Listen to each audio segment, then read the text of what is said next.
안녕하세요. 정재환의 한글 상식입니다. 우리가 반드시 알아야 할 한글 상식, 우리말 상식을 살펴보고 있습니다. 우리말이 외래어가 참 많죠. 저만 해도 아침에 일어나면 커피를 한 잔 마십니다.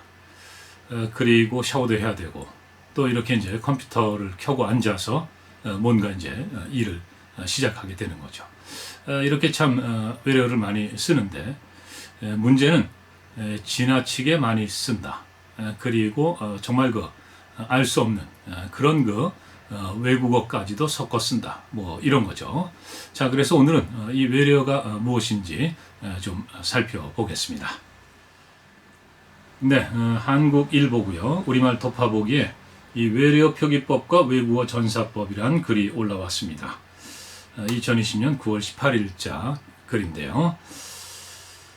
자, 일단 커피숍이 눈에 띄고요. 자, 이게 이제 외래어의 정의인데, 외국에서 들어온 말로서 국어에 널리 쓰이는 단어는 외래어로, 국어에 널리 쓰이지 않는 단어는 외국어로 구분한다. 예. 널리 쓰이면 외래어, 널리 쓰이지 않으면 외국어, 뭐 이렇게 되는 건데, 그 구분이 참 모호하죠. 그런데 제가 한 가지 좀 이상하다고 생각하는 건, 이게 과거에는요, 외래어 그러면 외국에서 들어온 말이고 우리말처럼 쓰인다. 그러니까 국어처럼 쓰인다. 이렇게 돼 있었는데 언제 이렇게 설명을 바꿨는지 모르겠습니다. 이게 왜 그러냐면요. 우리말처럼 쓰인다 그러면은 그게 이제 우리말은 아닌 거거든요. 한번 생각해 보세요. 쟤 좀 귀신처럼 생기지 않았어? 예, 그렇다고 해서 제가 그 귀신은 아닌 거죠. 예. 그랬는데 아무튼 이렇게 설명이 바뀌었네요. 예. 자, 그리고 이 외래어 표기법. 외국어에서 들어온 말을 한글로 체계적으로 적음으로써 우리말 사용자가 의사소통을 할 때 불편함이 없도록 마련된 방법을 말한다. 예를 들어 커피숍, 커피샵처럼 여러 개의 표기가 혼란스럽게 쓰이면 말글살이에서 불편함이 있기 때문에 커피숍으로 표기하도록 규칙을 정한 것이다. 예, 그렇죠. 예, 사실 젊은 분들은 커피숍보다는 커피샵 이걸 더 좋아할지도 모르겠습니다만은 방금 그 설명처럼 그 혼란을 줄이기 위해서 그 하나로 이 표기를 이제 정한 거죠. 예, 그래야 이제 두루두루 잘 통한다. 뭐 커피숍뿐만이 아니라 그 동네마다 그 슈퍼가 있지 않습니까? 예, 이것도 사실은 이제 슈퍼가 이 외래어 표기법상 표준인데 슈퍼라고 적은 데 많죠. 예, 슈퍼. 예. 자, 그런데 여기 이제 외국어 전사법이라는 게 있는데요. 반면에 외국어 전사법은 국제 음성 기호나 특정 글자 따위로 외국어의 말소리를 옮겨 적는 방법을 말한다. 예, 그러니까 이제 이것은 뭐냐면은 이 국제 음성 기호 또는 이제 어떤 문자, 그러니까 이제 한글이 될 수도 있는 거죠. 이것으로 이제 외국어의 말소리를 옮겨 적는다. 그러니까 외국어의 그 소리에 가깝게 그렇게 옮겨 적는다. 뭐 이런 거죠. 자, 조금 더 읽어볼까요? 한글은 과학적이고 체계적인 문자니까 소실 문자 복원이나 문자 조합 같은 방식을 동원하면 외국어의 모든 발음을 한글로 완전하게 표현할 수 있다고 굳게 믿는 사람들이 간혹 있다. 외국어 발음에는 강세, 장단, 억양도 의미 변별에 중요한 작용을 하므로 오렌지를 어린지로 적는다고 해서 외국인이 이해할 수 있는 발음을 보장해 주는 것은 아니다. 예, 이게 갑자기 어린지가 튀어나왔는데, 예, 아마 저 어린지 소동을 기억을 하실 겁니다. 예, 그 이명박 정부가 들어설 때, 그때 이제 대통령직 인수위원회 위원장이셨나요? 예. 한국 사람들은 오렌지 하는데 그렇게 하면은 미국 사람들이 못 알아듣는다. 그러니까 이제 어린지를 해야 된다. 뭐 이런 얘기였는데 그때 참 많이 웃었습니다. 예. 그러니까 이제 그분은 이제 한국 사람들끼리 쓰는 그 외래어로서 이제 오렌지 이것하고 외국인을 만나서 이제 대화를 할 때 그때는 이제 뭐 영어처럼 해야 되겠죠. 그래서 이제 오렌지가 아니고 이제 어린지 뭐 이런 식으로 뭐 해야 된다는 얘기인데 이게 참 차원이 다른 얘기인데 그조차도 구분을 못 하셨던 거죠. 그리고 심지어는 그때 이제 영어 몰입 교육을 해야 된다. 뭐 이런 얘기까지 나왔었는데, 그 참 말도 안 되는 얘기죠. 영어 몰입 교육을 왜 합니까? 그냥 필요한 만큼 영어를 잘 가르치면 되는 거죠. 영어뿐만이 아니라 뭐 중국어도 가르쳐야 되고 일본어도 가르쳐야 되고 두루두루 이제 가르쳐야 되는 건데 그냥 영어로 몰입 교육을 한다. 근데 이게 참 얼마나 황당한 얘기냐면요. 지금도 이 영어 과목조차 영어로 이렇게 잘 가르칠 수 있는 교사가 충분하지 않습니다. 예, 아마 많이 부족할 거예요. 예, 그런데 벌써 10여 년 전인데 전 과목을 영어로 가르친다. 이게 현실적으로 이게 가능한 얘기입니까? 이게 불가능한 얘기죠. 그런 얘기를 한다는 거예요. 예.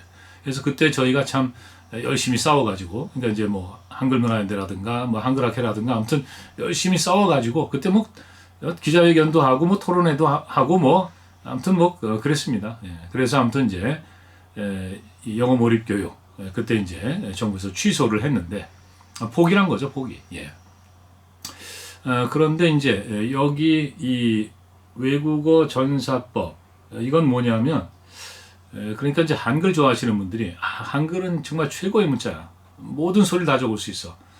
이렇게 생각을 하고 그러면서 지금 이제 안 쓰는 그러니까 이제 옛날에 있었잖아요. 그 뭐 아레아라든가 뭐 반시음 같은 거 그런 걸 되살리고 그리고 또 이제 이 자모를 이렇게 또 지금 안 쓰는 자모인데 이렇게 좀 조합을 하면 그러니까 이제 뭐 열인 비읍인가요?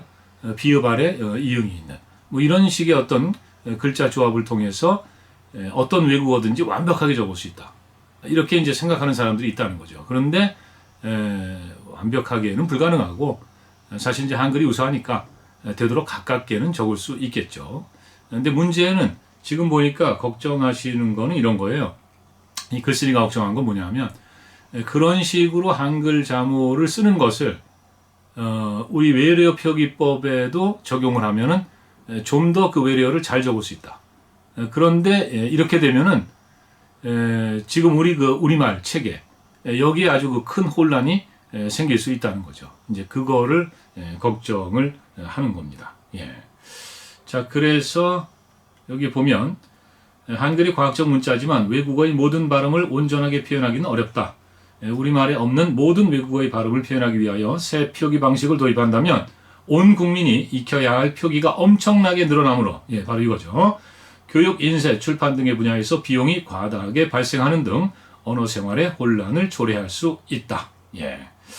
자, 그래서 이 글을 쓰신 분은 국립국어원 김문호 어문연구과장님인데, 지금 이제 우리 외래어 표기법은 그대로 두고, 이제 외국어를 전사할 경우, 근데 이제 이런 경우는 이제 따로 좀 구분해서 생각을 해야 되고, 그리고 뭐 이런 거죠. 어떤 지역 사람들이 말은 있는데 문자가 없다.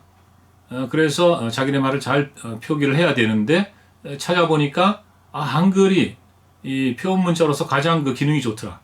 그래서 이걸 갖다가 자기네 문자로 쓴다. 이런 것은 정말 그 환영할 일이고 반대할 이유가 전혀 없는 거죠. 그렇지만은 그런 식의 어떤 그 표기 방식을 지금 우리말 책에 도입하는 것은 맞지 않다. 뭐 이런 얘기입니다. 네, 그래서 오늘 이제 이 외래어가 뭔지, 외래어 표기법 그리고 외국어 전사법 뭐 이런 걸 좀 살펴봤는데 앞서 제가 이제 우리가 외래어를 참 많이 쓰고 있다, 지나치게 많이 쓴다 이런 문제를 말씀드렸는데요. 지나치게 많이 쓰는 게 사실 문제죠. 이 말은 인권하고도 관계가 되는데 예를 들어서 지금 이제 이 코로나 이 상황 이후에 뭐 뉴 노멀이 왔다 이렇게도 얘기하는데 도대체 이게 무슨 말인지 알 수가 없지 않습니까? 그러면 사실은 소외되고 바보 될 수 있는 거예요. 그리고 뭐 바우처를 준다는데 뭘 준다는 건지 알 수가 없으면 그러면 그 손해 보는 거죠. 그걸 받아야 되는데 그런데 모르니까 받지를 못한다. 이 손해 보는 겁니다.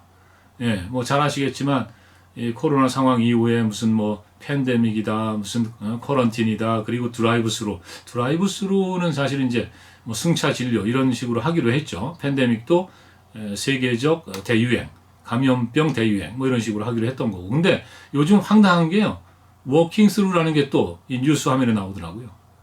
드라이브 스루가 나오니까 워킹 스루가 나왔는데 이건 사실은 워킹 스루란 말을 쓸 필요가 없고 그냥 거기다가 진료소라고 하면 되는 거죠.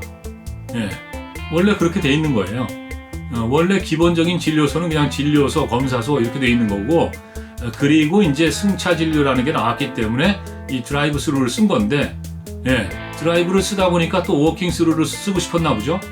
참 이거 참 기가 차서 뭐라 말씀을 드릴 수가 없는데 아무튼 불가피하게 우리가 쓰는 외래어들이 있죠. 텔레비전이라든가 뭐 라디오라든가 뭐 이런 건 어쩔 수 없지만 불필요하게 그런 외국어를 포함해서 이 외래어를 남용하면 안 되겠다 뭐 이런 겁니다. 네, 정재현의 한글 상식 시청해 주셔서 고맙습니다.